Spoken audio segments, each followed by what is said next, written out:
Okay, happy to take questions from members of the media.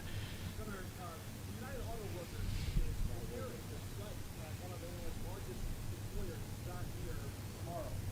In a moment like this, in a volatile labor market, what would you tell those employers about the value of their workers? Well, as you know, we have tremendously well-trained workers in the state of Illinois, in part because we are a union state. And so I would just remind employers across the state how valuable it is to have talented workers on their payroll. I wanted to ask on topic about Amtrak, and I'm guessing that Senator Durbin is about to rush the microphone, but anybody can answer. How do you justify, based on Amtrak ridership numbers, the government's financial involvement in Amtrak? Well, I'll speak at least personally. I think it's a huge boon to consumers, to workers, to have Amtrak available to them all across the nation. But I will, if you don't mind, Senator, I'll ask the senator to come up who's very involved in it. You're welcome to come too. Amtrak is critical in terms of passengers moving in the state of Illinois and around the nation. And thank goodness for the trains supported by the state of Illinois. I want to thank the governor for that. There's no question about it. During the pandemic, we've seen interruptions in service and people making different plans. But it hasn't been that long ago, and it will soon return to capacity passenger usage of Amtrak. I feel confident they will. For example, they are investing now in new locomotives. They'll soon be investing in new passenger rail cars. All of that improvement in long-term quality of service and reliability of service will bring the riders back. I feel this is an important part of the picture. And if you've ever been to this train station, and many of us spend some time there, there are times when it is crowded with a lot of people heading to St. Louis and Chicago, particularly in baseball season.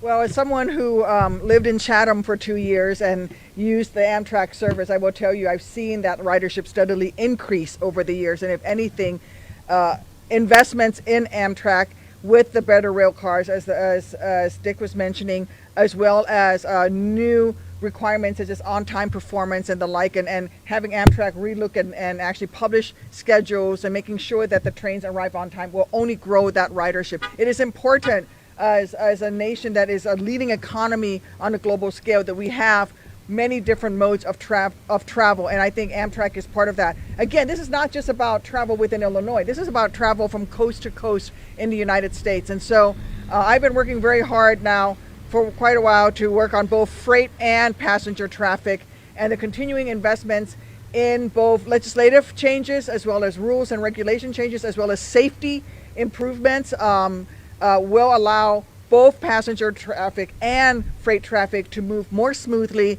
more quickly, and that only contributes to our state's economy, but also our nation's economy as well. Okay.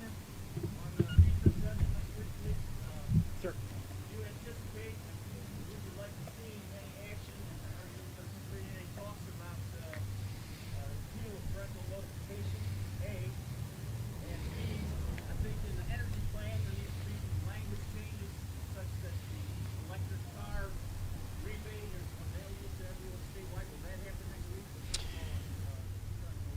Sure. Well, you know that I'm a lifelong pro-choice advocate. I believe in standing up for a woman's right to choose. This is just one component, but a vital component of making sure that that right is available to all. With regard to the changes potentially next week to the $4,000 electric car rebate, let me just be clear that there's some conflicting language within the bill. So the intention all along was to make it available to everybody in the state. That is clear in several sections of the bill, but unclear in another two sections. So no doubt, either a Scrivener's error can be changed back to the intention, or even without it, I think the intention is clear. Yes, you're pro-choice, but I don't think you answered John's question. Can I answer it? Parental notification repeal coming in veto. Yeah, I think I'm clear about it. I'm in favor of a woman's right to choose. I'm in favor of repealing P&A.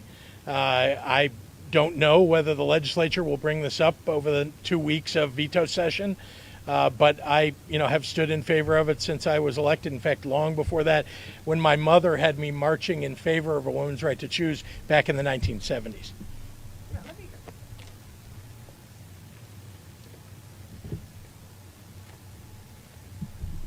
I want to address parental notification.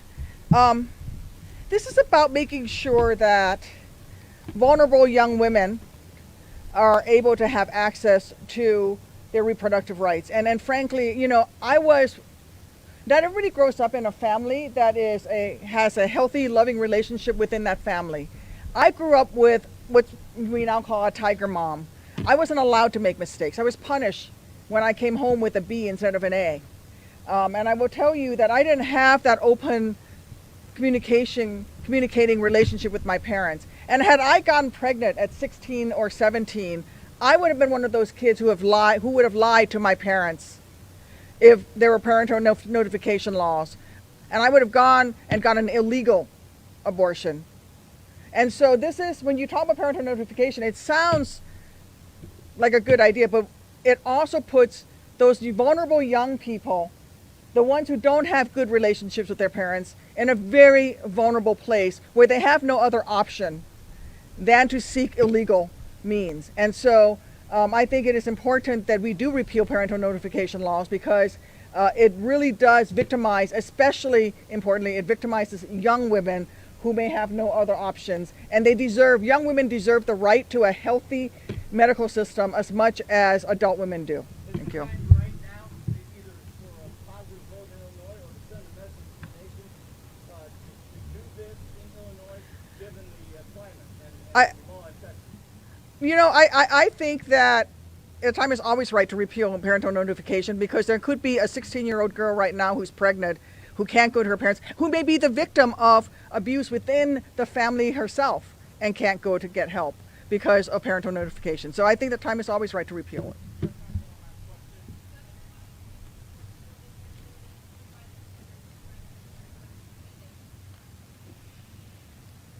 How do I intend to handle it?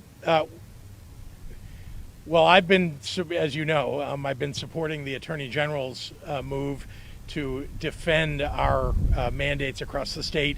It's very important in order to keep not only children, but all of the people who work in a school and the communities in which those schools exist. Keeping them safe is extraordinarily vital. The pandemic continues on. So remember that we've got to fight not just for our kids so that they're safe from the virus, but also the entire community. It's why I've been doing that since day one of this pandemic. So we'll continue to do that.